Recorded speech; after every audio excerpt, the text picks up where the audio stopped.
हे समरथ परमात्मा, हे निर्गुण निरंकार, तू करता है जगत का, तू सबका आधार। कण कण में है बस रहा तेरा रूप अपार। तीन काल है सत्य तू, मिथ्या है संसार। घट घट वासी हे प्रभु, अविनाशी करतार।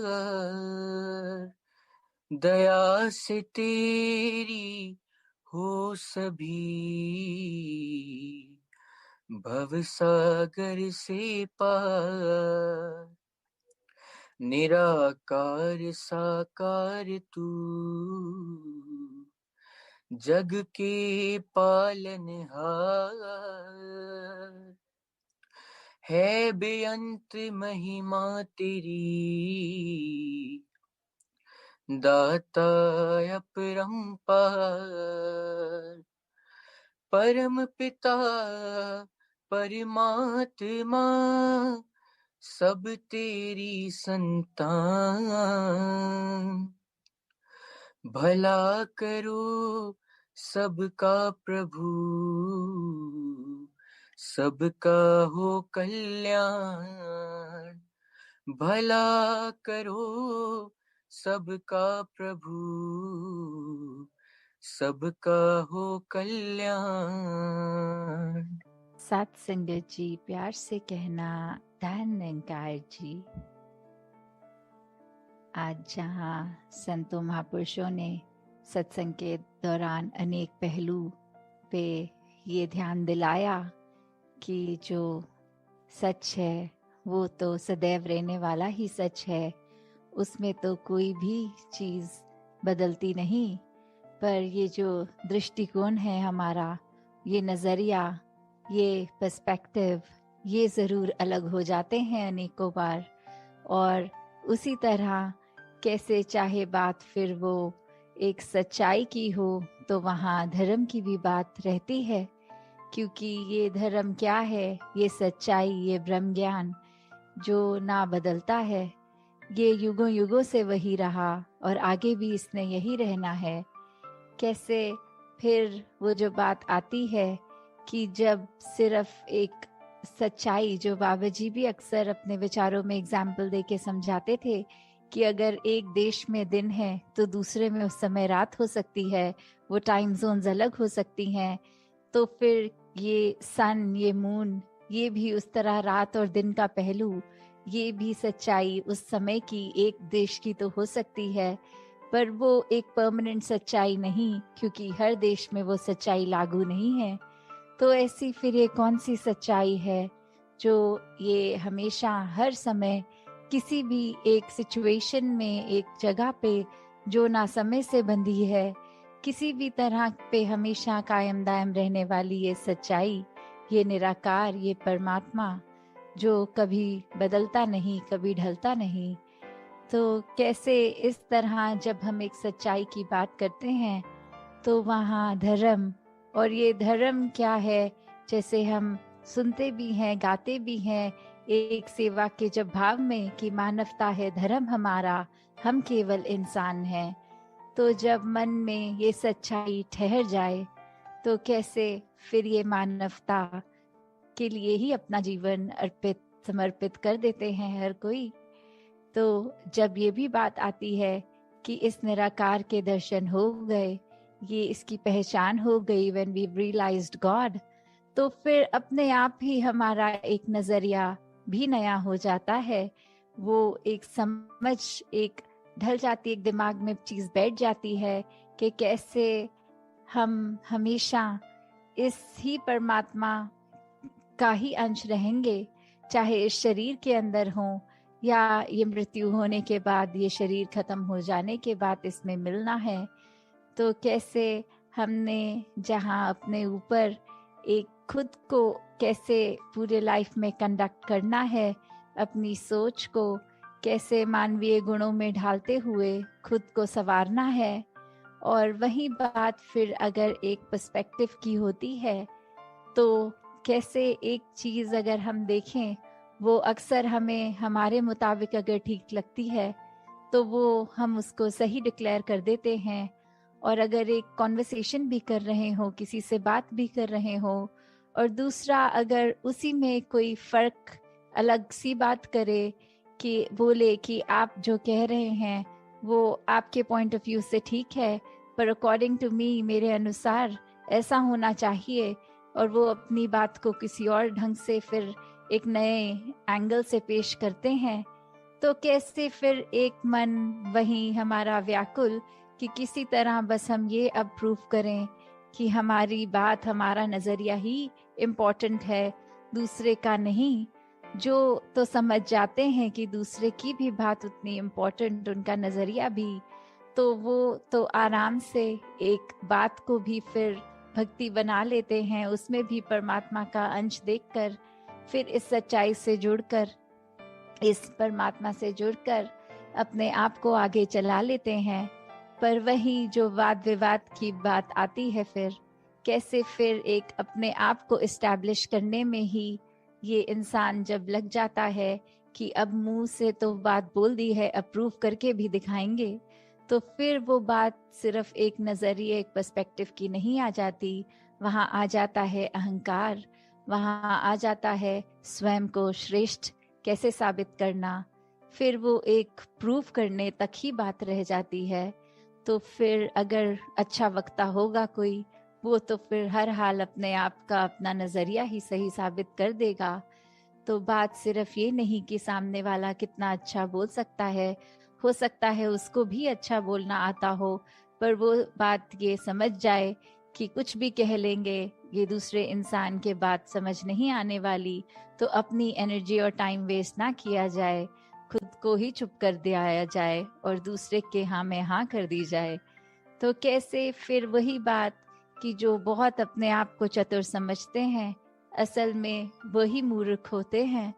तो कैसे स्वयं को जब हमने ये अपने मन में ही श्रेष्ठ इतना बना लिया, तो फिर ये क्या हमें और किसी का नज़रिया समझ में आएगा। क्योंकि एक बात इतनी सिंपल सी कि अगर हम कुछ ही मानवीय गुणों पे भी अगर ध्यान दें, तो ये जो love, compassion, peace, tolerance, respect, trust, ऐसे बेसिक जो बातें होती हैं, जो एक लिंगों में भी हमें अगर बात कर रहे हैं तो शायद बोलना भी नहीं पड़ता, वो एक मोतियों की तरह शब्द ये वाले वन बाय वन आ ही जाते हैं होठों पे, जबान पे। पर अगर फिर हर एक शब्द की गहराई में उतरेंगे तो प्यार कब हो पाएगा, वो लव का शब्द, वो वहाँ पे रिस्पेक्ट और ये ट्रस्ट साथ ही होता है। तो कैसे अगर हम ये कहें कि किसी एक व्यक्ति से या परमात्मा से हम प्यार करते हैं, पर हम उनको ना उनकी इज्जत करते हैं, ना उनको ट्रस्ट करते हैं, तो फिर क्या वो प्यार प्यार है? फिर वो नहीं रहता ऐसा। और वहीं अगर दूसरा पहलू भी देखें कि अगर हम किसी की इज्जत करते हैं, क्या उसके लिए हमारे मन में हमदर्दी नहीं होगी? क्या उस इंसान के प्रति एक हमारे मन में हमेशा ऐसी इच्छा कि हमेशा उसके ऊपर ही भरोसा करने का ये अंदर से दिल करता है? और कितनी बारी फिर ऐसा संसार में भी हम देखते हैं कि सब बोलते हैं कि हमारे साथ तो हमेशा बुरा होता आया है, पर एक सर्टेन इंसान ये जब जीवन में आया तो जीवन बदल गया, हमें भी वो प्यार का एहसास हुआ, वो एक ट्रस्ट का एहसास हुआ। तो कैसे फिर हर एक में हम में वो पोटेंशियल है कि हम पूरे संसार में प्यार बांट सकें।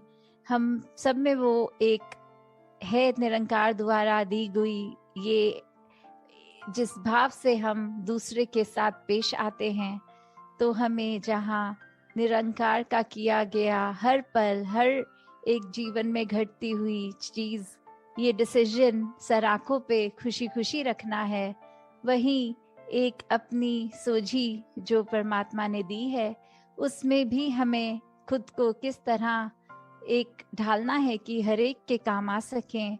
अपने दिल को इतना साफ बनाना है कि फिर चाहे एक वो दिल हो या आईना, फर्क नहीं होना चाहिए ये अंदर बाहर से कैसे हैं, वो एक रस वाली बात, ये दिल दिमाग में ये फर्क ना होने वाली बात।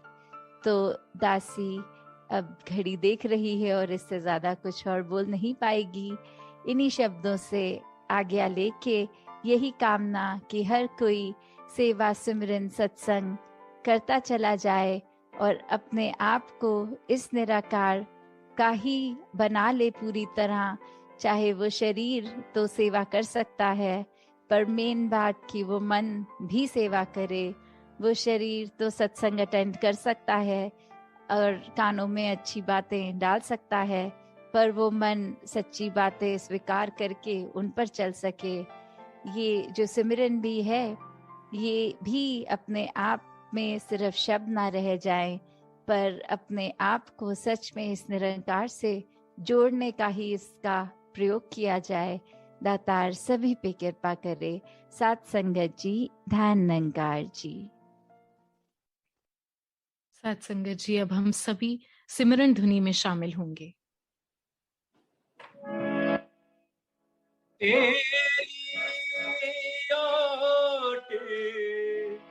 सहारा तेरा तन मन घोले घुमावा, कहे अवतार तेरे ही दाता, दिन राती गुण गावा, कहे अवतार तेरे ही दाता, दिन राती गुण गावा। एक तू ही निरंकार, एक तू ही निरंकार, तू ही निरंकार, एक तू ही निरंकार। मैं हाँ सदा पुलनहार, मैं हाँ सदा पुलनहार, तू है दाता बख्शनहार, तू है दाता बख्शनहार। मेरे अवगुण नाचितार, मेरे अवगुण नाचितार। तू ही निरंकार, एक तू ही निरंकार, तू ही निरंकार, एक तू ही निरंकार। तेरा रूप है ये संसार, तेरा रूप है ये संसार। सबदा भला करो करतार, सबदा भला करो करतार। मेरी मांग है दातार, मेरी मांग है दातार। तू ही निरंकार, एक तू ही निरंकार, तू ही निरंकार, एक तू ही निरंकार। मेरा डोले ना एतबार, मेरा डोले ना एतबार। बख्शो शरदा भक्ति प्यार, बख्शो शरदा भक्ति प्यार। करा मैं संतां दा सत्कार, करा मैं संतां दा सत्कार। तू ही निरंकार, एक तू ही निरंकार, तू ही निरंकार, एक तू ही निरंकार। बोलिए सतगुरु माता सुदीक्षा सविंदर हरदेव जी महाराज की जय। निरंकारी राजमाता गुरु वचन अवतारी की जय। प्यार से बोला धन निरंकार जी।